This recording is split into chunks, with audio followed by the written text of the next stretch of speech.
जनाब खालिद भट्ट साहब, हमारी चीमा साहब, मौजूद मुगल साहब, साबिक MPA और साबिक मुस्लिम लीग नून सिटी के सदर जनाब हाजिर मुगल साहब, साबिक मेयर और सिटी के सेक्रेटरी जनरल जनाब सरवर इकराम साहब भी यहाँ मौजूद हैं। अल्हम्दुलिल्लाह कल अल्लाह ताला की करम से सब्र जीत गया और जबर हार, और मोहम्मद नवाज शरीफ राई मुस्लिम लीग कल पाकिस्तान की आला तरीन अदालत से सुरखरू हुए। उनके खिलाफ जो नाहक और नाइंसाफी का फैसला था वो अदालत आलिया ने उसको ख़त्म किया, और नवाज शरीफ के बतौर पाकिस्तान के शहरी जो आईनी और सियासी हकूक़ हैं वो उनको वापस मिल गए, जो उनसे नाहक छीने गए। हम सब मुस्लिम लीग नून के जो कारकुनान हैं पूरे मुल्क में इस कामयाबी पर, इस सुरखरू होने पर अल्लाह ताला के हुजूर सरमसजूद हैं, शुक्र अदा करते हैं। और अब तमाम रुकावटें जो मियां नवाज शरीफ के रास्ते में कानूनी तौर पर मौजूद थी वो अब मुनहदिम हो चुकी हैं, तमाम रुकावटें गिर चुकी हैं, और इंशाअल्लाह आप देखेंगे कि अगले चंद दिनों में मोहम्मद नवाज शरीफ मुस्लिम लीग नून की जो इंतखाबी मुहिम है उसका एक भरपूर आगाज करेंगे, और 8 फरवरी को अल्लाह ताला के हुक्म से पाकिस्तान के शहरियों की हमायत से इंशाअल्लाह मुस्लिम लीग नून को एक अजीमुशान कामयाबी दिलाएंगे।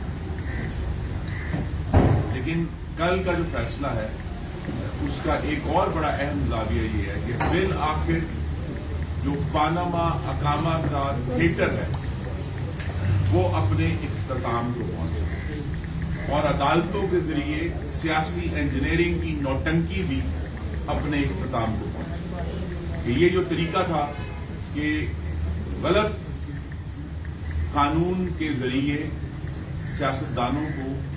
नाअहल किया जाए, अदालत से बाहर किया जाए, बल्कि उन्हें पार्टी की सदारत से हटाया जाए, उनको जो है हर लिहाज से सियासत से बाहर रखने की कोशिश की जाए। अल्लाह ताला का करम है कि ये ड्रामा भी कल इख्तिताम पजीर हुआ है, और अब ये तवक्को की जा सकती है कि इंशाअल्लाह आइंदा सुप्रीम कोर्ट के हुक्म पर कोई मॉनिटरिंग जज नहीं बैठेगा, कोई जबरदस्ती के रेफरेंस नहीं बनाए जाएंगे, और गलत और गैर कानूनी JIT नहीं बनेगी। जो हकूक हैं पाकिस्तान के शहरियों के, और हर एक के हकूक हैं, उनको उसी तरह मिलेंगे, क्योंकि कल सुप्रीम कोर्ट ने 2 बातें की हैं जो आपके सामने रखनी है। पहला तो उन्होंने समीउल्लाह केस में ताहयात नाहली थी उस केस के फैसले को ओवरटर्न किया है, उसको उन्होंने खत्म कर दिया। लेकिन उससे भी ज्यादा अहम कोर्ट ने यह भी कहा कि ये जो 62(1)(f) जो आइन की शिक है सादिक और अमीन, उस पे सुप्रीम कोर्ट की राय देने का ना ही कोई कानून है ना ही कोई तरीका कार है। मैं फिर दोहरा दूं कि सादिक और अमीन करार देना या ना देने का ना ही कोई कानून है, जो कानून पार्लियामान ने बनाना है, ना ही उसका कोई तरीकेकार है। अब इससे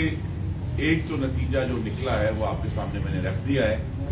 कि मियां नवाज शरीफ सुरखरू हुए हैं,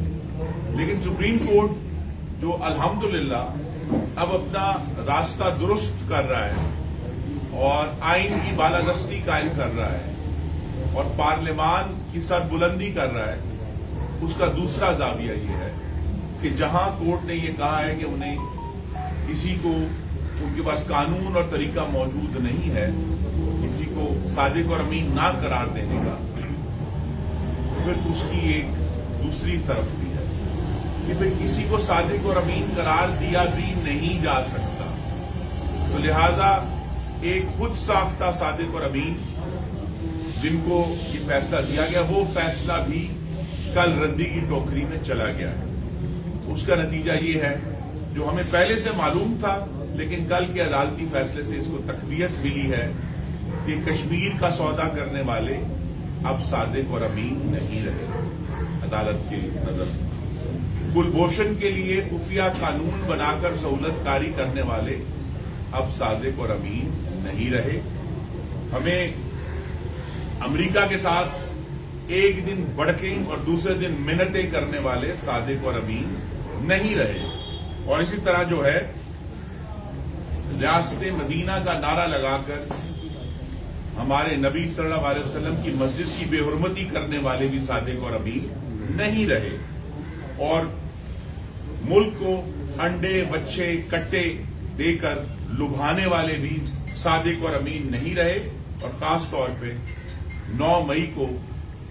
ریاست پاکستان کو آگ لگانے والے، ریاستی اداروں پر حملہ کرنے والے، شہیدوں کی یادگاروں کی بے حرمتی کرنے والے بھی صادق اور امین نہیں رہے۔ تو یہ ہمارے سامنے جو اب معاملہ درپیش ہے وہ یہی ہے کہ ہم پوری طرح مسلم لیگ نون انتخابات کے لیے تیار ہے۔ ہم نے یہ کہا ہے کہ ہماری یہ استدعا بھی ہے کہ الیکشن کمیشن نے جو تاریخ دی 8 فروری کو وہ اس پر عمل کیا جائے، 8 فروری کو انتخابات ہوں۔ اور اب جبکہ مسلم لیگ نون کی جو اعلیٰ ترین قیادت ہے وہ بھی اب قانونی طور پر سیاست میں ہر قسم کا جو حصہ ہے وہ لینے کے لیے کوالیفائڈ ہیں۔ انشاءاللہ ایک عظیم و شان فتح جو ہے نہ صرف گجرانوالہ میں بلکہ پورے ملک میں مسلم لیگ نون کی 8 فروری کو ہوگی۔ بہت شکریہ۔ اچھا آپ کہہ رہے ہیں کہ الیکشن جو ہے آپ نے پہلے بھی کہا تھا، ہر بات بتا رہے ہیں کہ 8 فروری کو ہوگا۔